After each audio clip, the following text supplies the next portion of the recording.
अस्सलाम वालेकुम, welcome to quality guidelines. मैं हूं रज़ा शाहिद और आज मेरा टॉपिक है क्वालिटी मैनेजमेंट सिस्टम।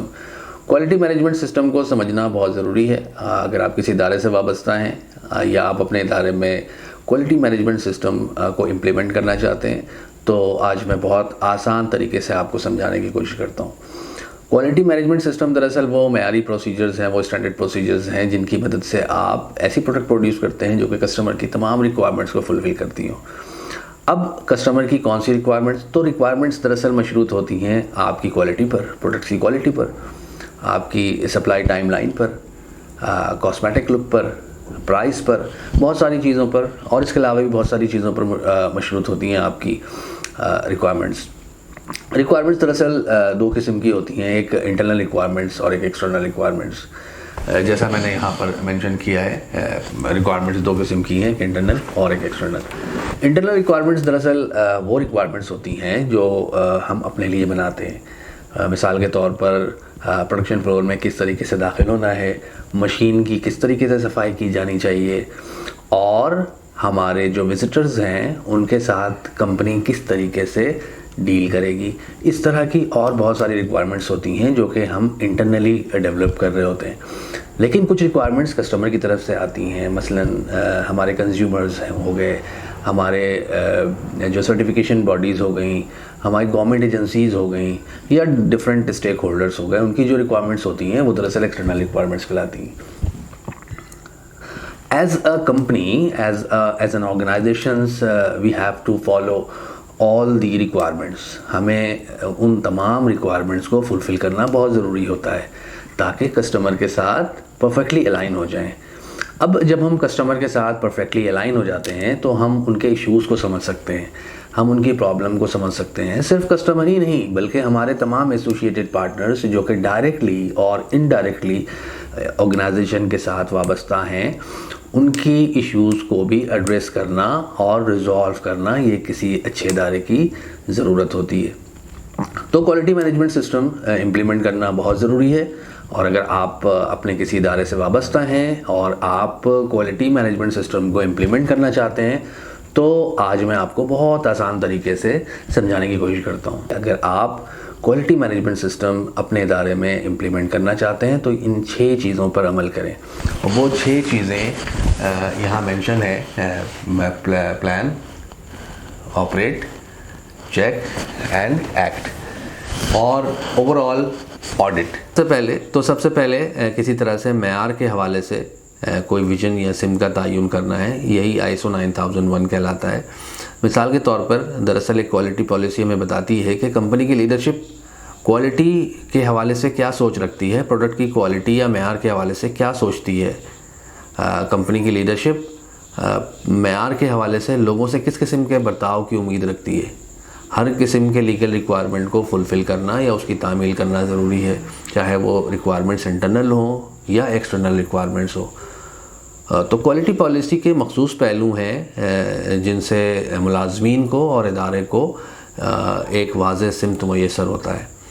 तो अब हम थोड़ी नज़र डालते हैं विज़न और मिशन को समझने की कोशिश करते हैं, क्योंकि एक क्वालिटी पॉलिसी में ये दोनों चीज़ें होना ज़रूरी हैं कि कंपनी का स्कोप क्या है, कंपनी का विज़न क्या है, कंपनी का मिशन क्या है, कंपनी क्वालिटी के मेयार के हवाले से क्या सोच रखती है, कंपनी बिज़नेस को एक्सटेंड करने के हवाले से या सार्फिन के मफाद को सामने रखते हुए कंपनी की क्या एफ़र्ट्स हैं। ये तमाम चीज़ें क्वालिटी पॉलिसी के अंदर मुख्तसरन मौजूद होती हैं।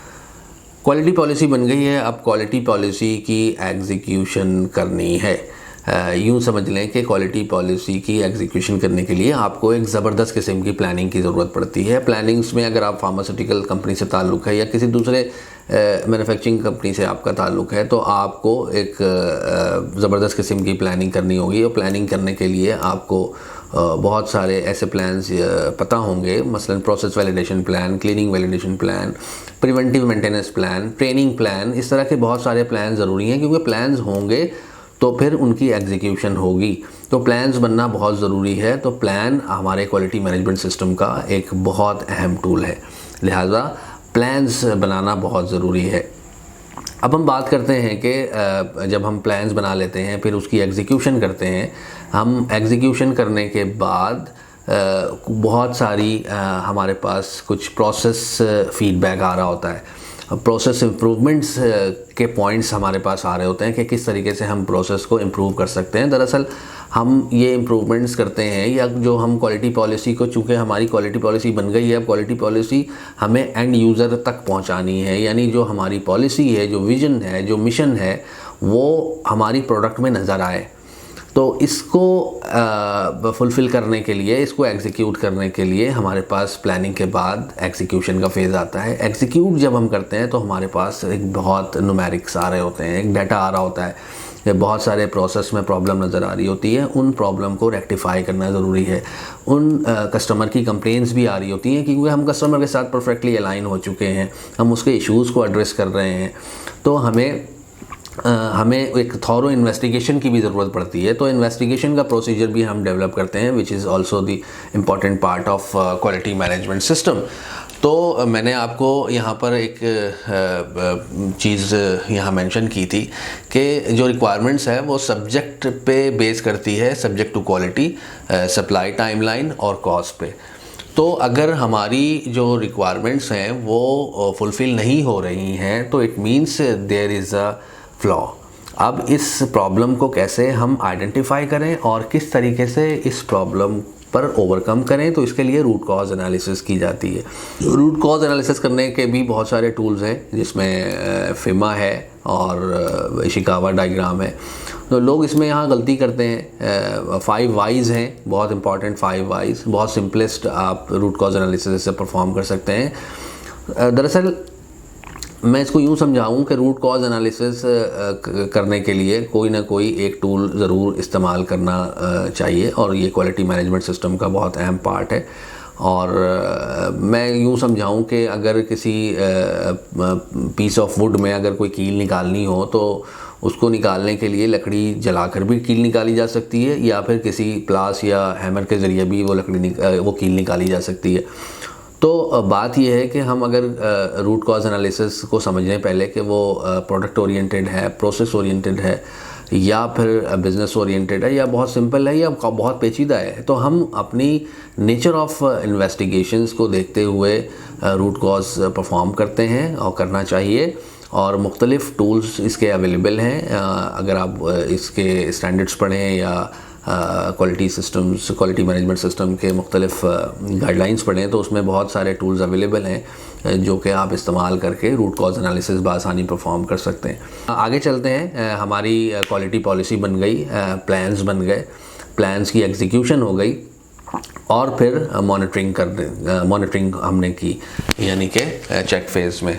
तो चेक फेज़ में जब हम मेजर्स करते हैं अपने प्रोसेस को, तो प्रोसेस में प्रॉब्लम नज़र आती है, अगर या प्रोसेस में कोई पॉइंट ऑफ इम्प्रूवमेंट नज़र आती है तो हम फिर उस पर करेक्टिव एंड प्रिवेंटिव एक्शंस लेते हैं। मैं यहाँ फिर एक बात ज़रूर बताना चाहूँगा कि करेक्टिव एंड प्रिवेंटिव एक्शंस को भी समझना ज़रूरी है। यहाँ पर लोग गलतियाँ कर जाते हैं, हर इश्यूज़ पे करेक्टिव एक्शन और प्रिवेंटिव एक्शंस का फॉर्म भर देते हैं और सिंपल उसको सही तरीके से लिबरेट नहीं करते, और इसी वजह से जो आपका जो इम्प्लीमेंटेड कापा होता है वो इतना इफ़ेक्टिव नहीं होता। तो कापा इफ़ेक्टिव होना चाहिए, और इफ़ेक्टिव कापा के लिए, करेक्टिव एंड प्रिवेंटिव एक्शन के लिए आपको ये वाली बात बहुत तरीके से समझना ज़रूरी है ताकि आप इसको फर्दर एग्जीक्यूट कर सकें। मैं एक मिसाल देता हूँ कि अगर हमारी एक मशीन है और उसमें टैबलेट मैन्युफैक्चरिंग या कंप्रेशन कंटिन्यू है, लेकिन उसमें वो मशीन लुब्रिकेंट रिलीज़ कर रही है, यानी हमारी टैबलेट गंदी हो रही है, ऑयल के साथ कंटामिनेटेड हो जा रही है।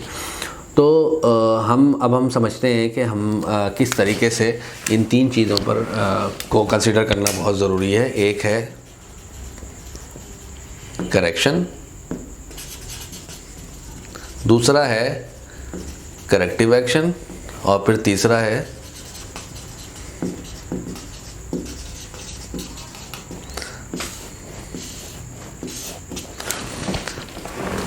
करेक्शन सबसे पहले समझते हैं यहाँ करेक्शन क्या करनी है। करेक्शन इसमें हमने क्या करनी है कि जो टैबलेट्स कंटामिनेटेड थी या जो टैबलेट्स गंदी हो गई थी उनको सॉर्ट आउट कर लिया, उनको बाहर निकाल लिया, उनको अलग कर लिया। तो ये तो सिंपल आप समझें कि ये करेक्शन की है आपने। This is not corrective action, this is not preventive action. जब आपकी करेक्शन हो गई then you will go for corrective actions. Corrective actions क्या किया आपने, उस मशीन में उस चेंज पार्ट को निकाल दिया और वहाँ की सील चेंज कर दी या वो चेंज पार्ट आपने तब्दील कर दिया। तो ये दरअसल आपका करेक्टिव एक्शन था। लेकिन प्रिवेंटिव एक्शन क्या होगा आपका? प्रिवेंटिव एक्शन ये होगा कि अब उस तरह की जितनी भी मशीनरीज आपकी मैन्युफैक्चरिंग फैसिलिटी में हैं उन तमाम को चेक करेंगे आप। उस मशीन के अलावा तमाम मशीनों की चेकिंग होगी और अगर ये पोटेंशियल मौजूद है किसी मशीन में तो उसमें आपने वही एक्टिविटी करनी है जो आपने यहाँ की है कि उसके तमाम मशीनों की सील चेंज होगी ताकि ये चीज़ उस मशीन में ना हो या ये इवेंट उस मशीन पे ना हो। तो ये दरअसल मैंने थोड़ा एलिब्रेट किया, फर्दर डिटेल में अगले किसी टॉपिक में आपको समझाऊंगा जब मैं करेक्टिव एक्शन, प्रिवेंटिव एक्शन और करेक्शन के बारे में एक्सप्लेन करूंगा तो उसमें मैं मज़ीद इसको एलिब्रेट करूंगा। अभी तो सिंपल वे में मैं आपको समझा दिया कि करेक्शन क्या है, करेक्टिव एक्शंस क्या है और प्रिवेंटिव एक्शंस क्या है। यहाँ पर काफ़ी सीनियर लोग गलती करते हैं, काफ़ी सीनियर हजरात गलती करते हैं इसको एग्जीक्यूट करने में, करेक्टिव प्रिवेंटिव एक्शन को सही अंडरस्टैंड नहीं करते। तो मैं इंशाल्लाह नेक्स्ट किसी सेशन में करेक्टिव एक्शन, प्रिवेंटिव एक्शन को मज़ीद एलिब्रेट करूँगा।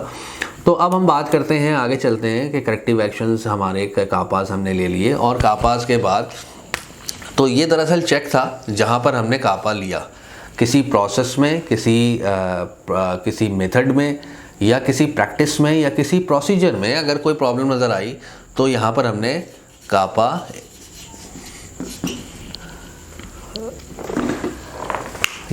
को एग्जीक्यूट किया। अब कापा के बाद हम आते हैं एक्ट, यानी ये वो हमारा part of quality management system है कि हमने करेक्टिव एक्शन, प्रिवेंटिव एक्शंस तो ले लिए, तो हम अब ये देखते हैं कि क्या इफ़ेक्टिव है ये करेक्टिव प्रिवेंटिव एक्शन, क्या ये जो मेजर हमने लिया क्या ये इफ़ेक्टिव है, और अगर इफ़ेक्टिव है तो हम उसको रिपीटेडली परफॉर्म करेंगे, यानी हम अपने प्रोसेस को मेंटेन रखेंगे। कंसिस्टेंट रिपीटेशंस हमने अपने प्रोसेस में परफॉर्म करना है, यही दरअसल कंप्लायंस कहलाती है। ओवरऑल इनके अलावा हमने करना है वो है ऑडिट जाता है। कुछ manufacturing companies once in a year करती हैं, कुछ ट्वाइस अ ईयर करती हैं, कुछ थ्राइस अ ईयर करती हैं, depends upon the extension of your company and the activities what you are perform. तो ऑडिट करने के बाद हमारे पास बहुत सारी एनसीज निकलती हैं, नॉन कन्फर्मिटीज़ निकलती हैं, बहुत सारी डेविएशंस आती हैं जिनकी वजह से ज़रूरी नहीं कि वो माइनर हो, मेजर हो या क्रिटिकल हो, किसी किस्म की भी डेविएशंस आ रही हों जो कि प्रोसेस से डेविएट कर रही हों या फिर किसी किस्म की कोई ऑब्जर्वेशंस आ रही हों, ऑडिट पॉइंट्स आ रहे होते आते हैं, तो उनको फिर हम एज एन इम्प्रूवमेंट्स कंसीडर करते हैं और फिर उसमें करेक्टिव एक्शंस या प्रिवेंटिव एक्शंस परफॉर्म करते हैं। तो इस तरीके से दरअसल ये वो टूल्स हैं जिससे हम अपने प्रोसेस को मजबूत कर सकते हैं, अपने प्रोसेस को रोबस्ट कर सकते हैं। आप अपनी तमाम ऐसी प्रोडक्ट प्रोड्यूस करने में कामयाब होंगे जो कि तमाम क्वालिटी पैरामीटर्स को फुलफ़िल कर रही होती है, तमाम कस्टमर की रिक्वायरमेंट्स को फुलफ़िल कर रही होती है। तो this brings me to the end of my session today. इंशाल्लाह नेक्स्ट सेशन में आपसे मुलाकात होगी। बहुत शुक्रिया।